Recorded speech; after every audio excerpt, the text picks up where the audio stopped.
Peace and blessings. Welcome back to the channel once again, where we talk all things health and healing from a holistic perspective. And today will be no different. Today we're going to talk about the 10 signs that you are probably food addicted or you have food addiction, aka the pleasure trap, which we'll kind of dive into in just a second here. But to get started, food is the socially accepted form of addiction. Okay. And the reason why I say it's the socially accepted form of addiction is because most of the time people don't even think that they're actually addicted to food or know that they're addicted to food, and they don't even see it that way. Okay, but when you look at the American population, 75% of the American population is either overweight or obese. That's far more than people who are addicted to, illicit drugs like cocaine, heroin, and crack cocaine. Okay, so far more. Okay, 75% of the population. And we never really attribute, the obesity or epidemic or even, diseases like heart disease or diabetes to our food. So when I say is literally the socially accepted addiction and also the silent killer of us, it really is. So this conversation is really important because on one end of the stick, we don't socially accept drug dealers who sell, illicit drugs, but we're okay with drug dealers who make drugs in the form of food by adding food chemicals that make us addicted to them, or drugs for pharmaceutical companies that make us addicted to them. Also, like the opioid crisis that has been happening over the last 10 to 20 years, and nobody's talking about. As a matter of fact, the opioid crisis is not only is responsible for a huge number of deaths in the 100,000s, but it is more responsible for deaths than illicit drugs. Okay, so I will go out on a limb to say that the legal drug dealers of pharmaceutical companies are far more dangerous, unfortunately, than the drug dealers who are actually in the food companies and pharmaceutical companies compared to the illicit drug dealers.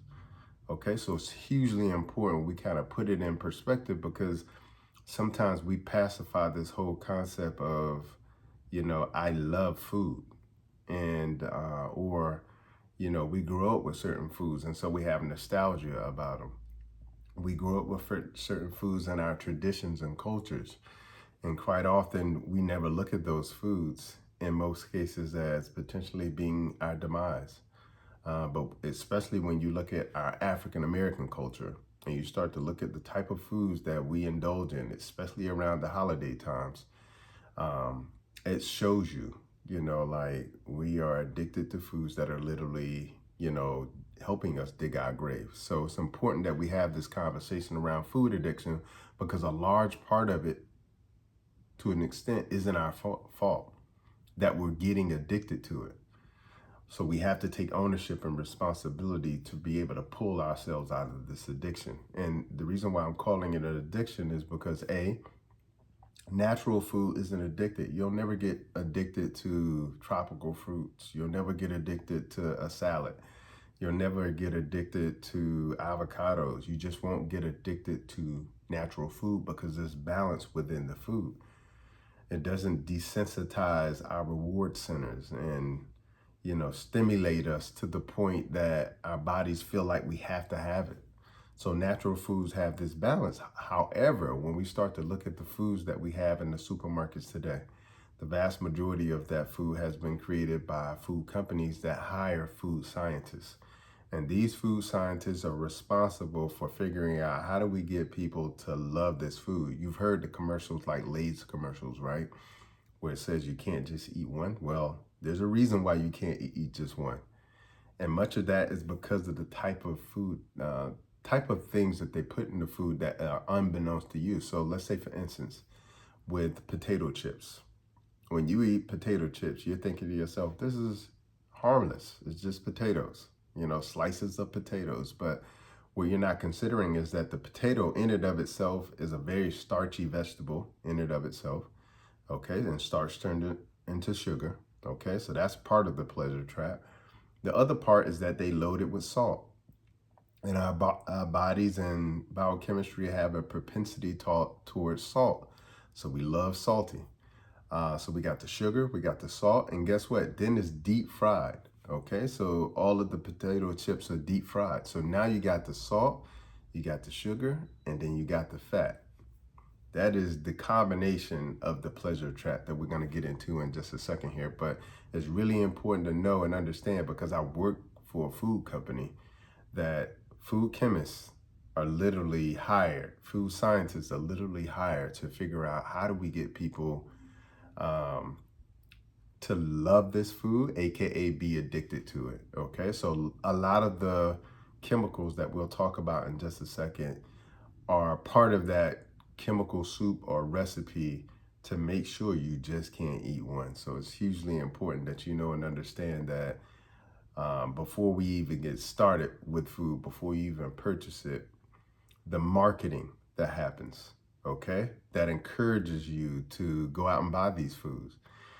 And the marketing that you see on the internet, the constant marketing that you're seeing on the internet, the constant marketing that you're seeing in between commercials. I mean, the vast majority of the commercials are from drug dealers. They're from, the drug companies, and they're from the food companies. Just start to look at the commercials in between, watching any kind of television programming, or if you're on social media and the commercials that come up, the vast majority of them will be food and drug commercials, okay? And in most countries, those commercials are outlawed and banned. You can't even have drug commercials because I guess in other countries, their eyes, it's like, why would you have a drug commercial for, people who can't write prescriptions, right? Like, if you can't write a prescription, then why do you need to see a drug commercial? Why do they need to educate you as the patient about what drugs are available if you can't write a prescription? But again, same thing with food. Why is food constantly being flashed on the screen?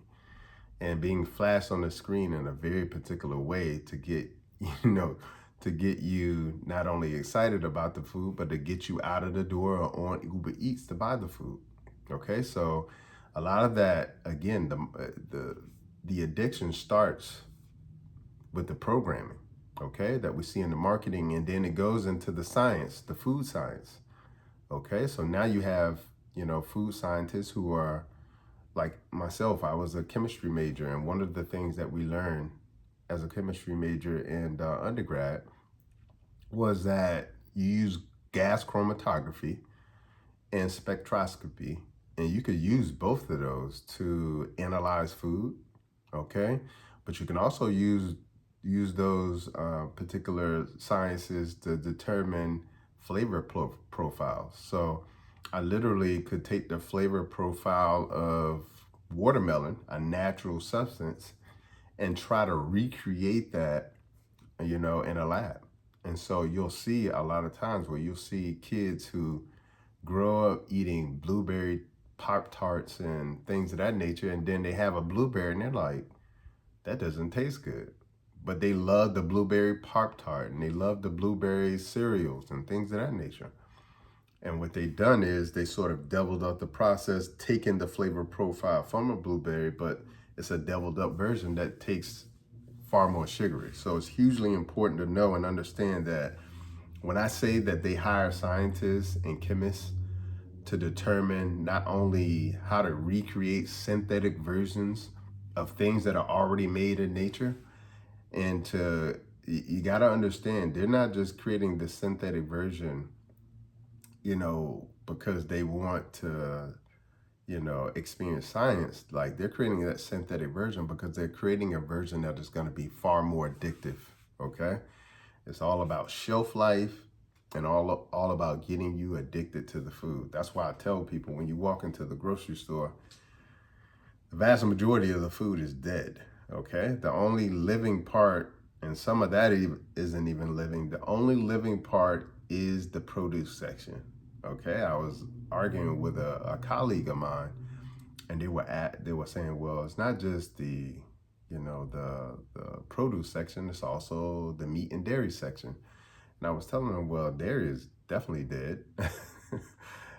Because if it's milk, it's pasteurized, and if it's cheese, cheese is just basically a molded form of milk, molded, dehydrated form of milk. And meat is definitely dead. I mean, the animal's dead. So the only living part of a grocery store is the produce section, okay?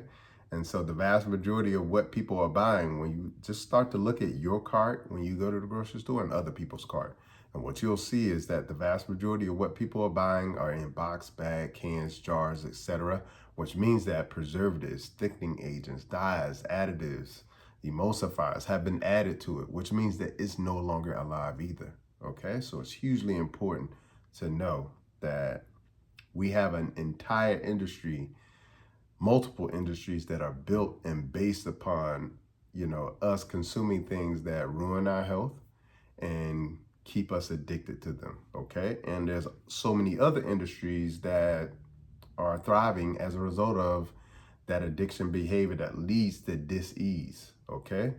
Like healthcare companies would fall apart, hospitals would fall apart, insurance companies would fall apart if you ate the right kinds of food at the right qualities and right quantities. They would fall apart. So it's hugely important you know and understand that. Now, the other thing that's very important is people overeat and get addicted because the brain has biochemistry that rewards certain behaviors, okay? And that biochemistry in particular is dopamine. It rewards certain behaviors, okay? So and this is what takes me into the pleasure trap, but we'll talk about dopamine a little bit. Um, the brain produces dopamine to support behaviors that favor survival and reproduction, okay? The brain supports all behavior that, supports behaviors that favor survival and reproduction. And what that means is this: the body wants to survive and it wants to reproduce, okay? And so if you get it in a state where it believes that it's going to survive more and it's going to reproduce more, then it's going to reward you. And that reward often is dopamine being produced in the brain. And when you produce dopamine in the body, what it says is it gives you the sensation of reward. Like you feel like you've been rewarded in your inner being. Okay, and let me give you an example. The primary um, natural stimulants for this dopamine to be a natural stimulus, for this dopamine to be released, is food and sex. Those are the two things that stimulate, natural stimulants that stimulate dopamine to be released, and you feel this reward sensation like you won something, okay, literally in your body, okay? And sometimes it's again with the natural sense of thing with food. When you eat something natural, let's say you eat a ton of tropical fruit like I love to eat, right? When I eat that tropical fruit, like my body feels happy, my taste buds are going crazy. My body is happy because it's getting nourishment, it's getting antioxidant, phytonutrients, fiber, it's getting healing water to the body. So it's the brain is saying, do this again. So it says, I'm going to release some dopamine so that they feel like this is a great thing to do. Okay. But there are also unnatural stimulants, okay, that cause the release of dopamine. Okay. And primarily those are drugs and food chemicals. Okay. Drugs and food chemicals. See, the thing is, when you use natural stimulants, natural food, guess what? You don't get addicted, okay? It just rewards you.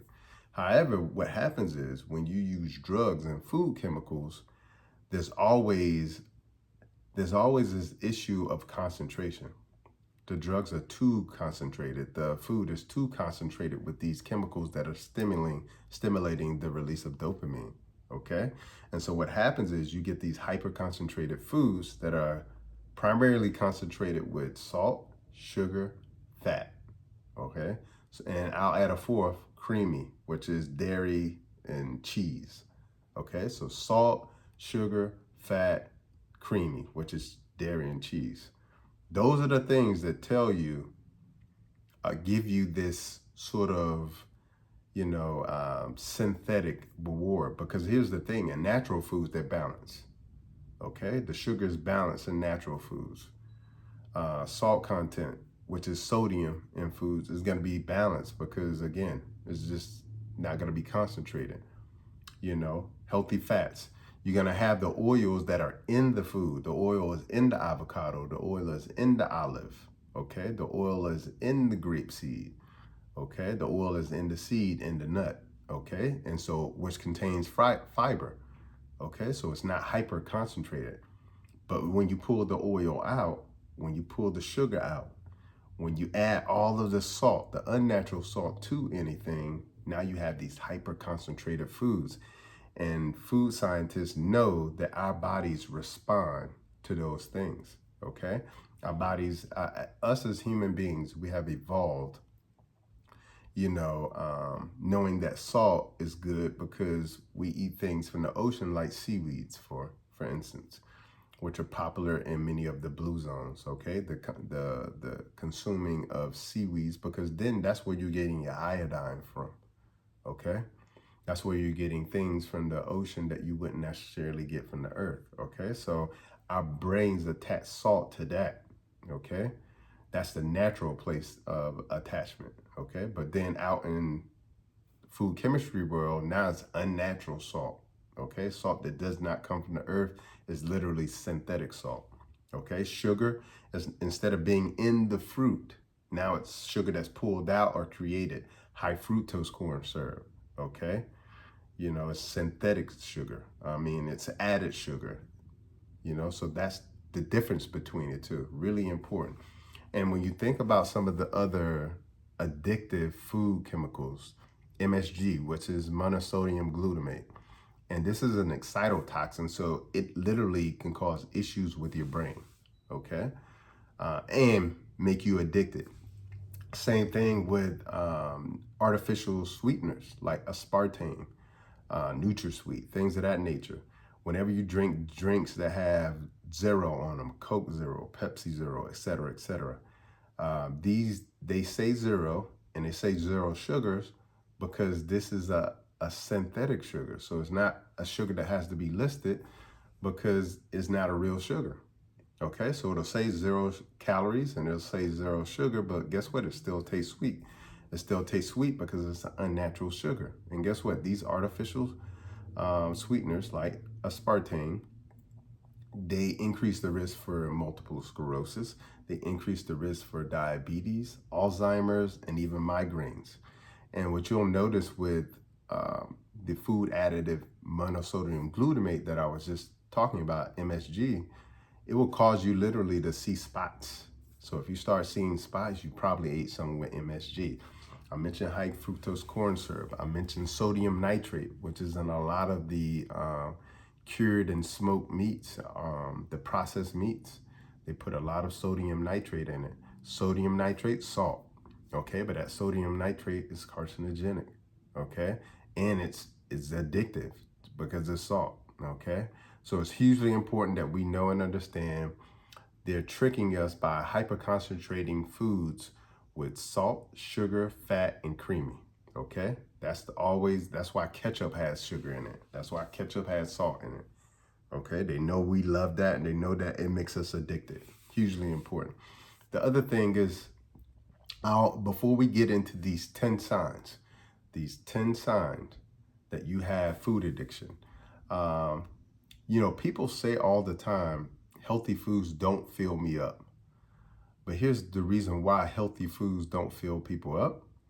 They don't fill people up because what they're searching for is the load of calories. Okay, when you go eat a McDonald's meal, you're getting maybe 1,000 calories in a very small amount of food. Okay, and if you eat 2 number 2s, you're getting even double the amount of calories. So people are used to getting a ton of calories in their meals. Okay, whereas if I eat a healthy meal, is going to be nutritionally dense, have a lot of nutrition, have a lot of vitamins, minerals, trace elements, amino acids, all the healthy stuff, but it's not going to have a lot of calories. So what happens is people are searching for the calories. And I write about this in my book, Vegetation Over Medication. It's not about the calories, it's about the quality of the nutrients. That's what it's really about. So people get used to that calorie load because that calorie load floods the body. Okay, so they're used to that calorie load. And they're also very used to what that calorie load does to the body, because a lot of those calories in American food are concentrated with salty, sugary, fatty, okay, and creamy. Okay, and because they're so concentrated with those are having that dopamine go off, that artificial, stimulation of dopamine. And so they're also looking for that reward center that comes from eating highly concentrated foods as well too. So I think it's really important that we understand that, you have to go through this transition of getting back to real foods before your body will start to accept the foods that are actually healthy for you. Okay, so let's get into those 10 signs that you may have food addiction. Okay, number one, overeating. Overeating is definitely a sign of food addiction because, again, most of the time when you're have food addiction, it means that you're not eating natural foods, you're eating unnatural foods, which means that, these foods are going to be loaded with calories, but nutritionally poor. They're not going to have a lot of nutrition. Our bodies really only want the nutrition. It doesn't really, the calories aren't as important as the nutrition.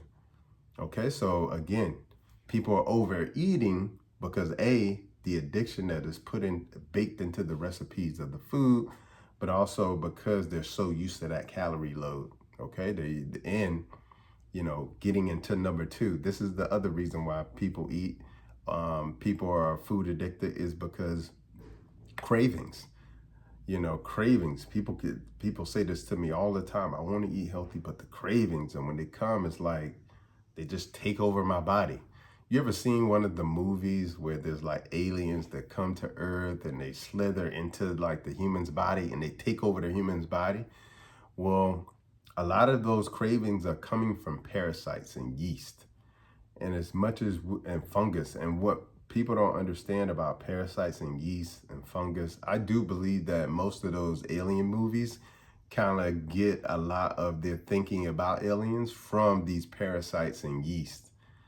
They think that aliens are going to come in here and slither into our bodies and take it over the same way parasites and yeast and fungus do.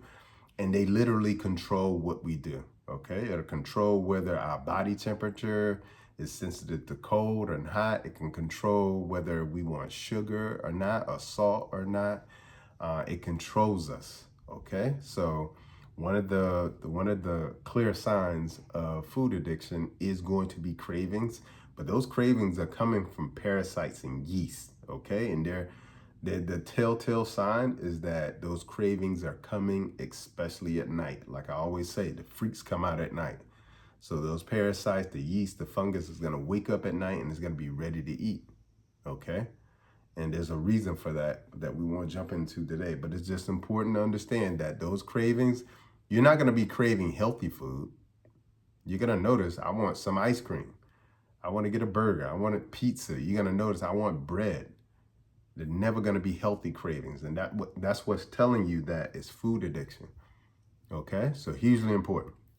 Number three, the third sign that you could be food addicted is detox symptoms in the absence of not eating the food. So when you abstain from eating these unhealthy foods and you get detox symptoms. What are detox symptoms?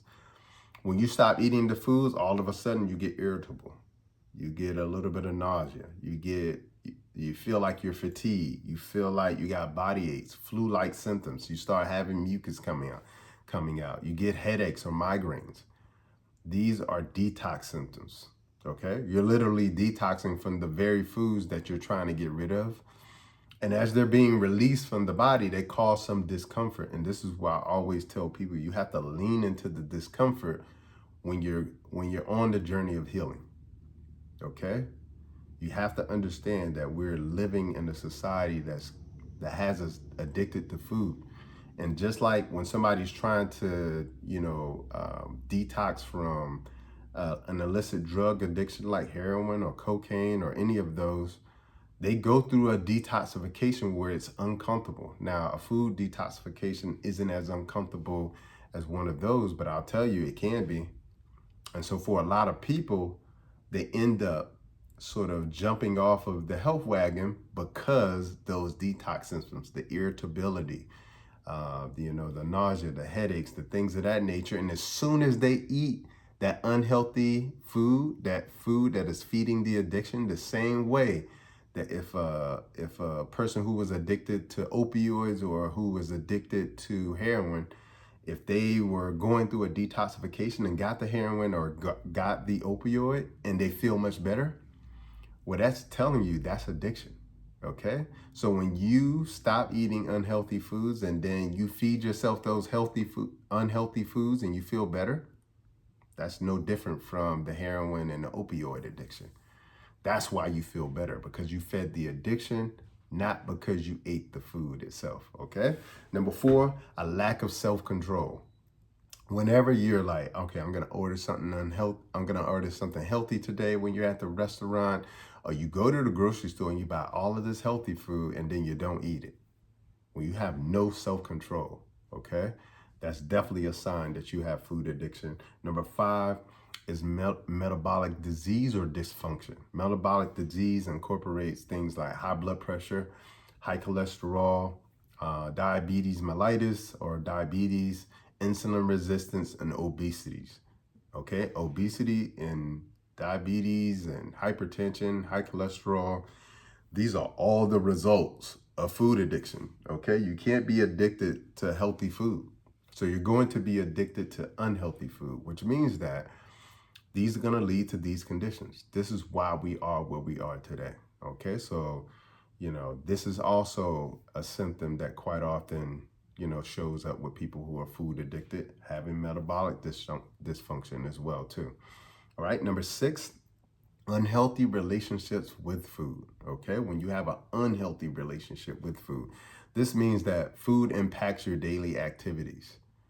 This means that, there's constant self negotiations with yourself. You say, well, I have a cheat meal. Like, that's why I always tell people, like, I don't, like, you wouldn't cheat on your husband or your wife. You wouldn't cheat in your relationship with God.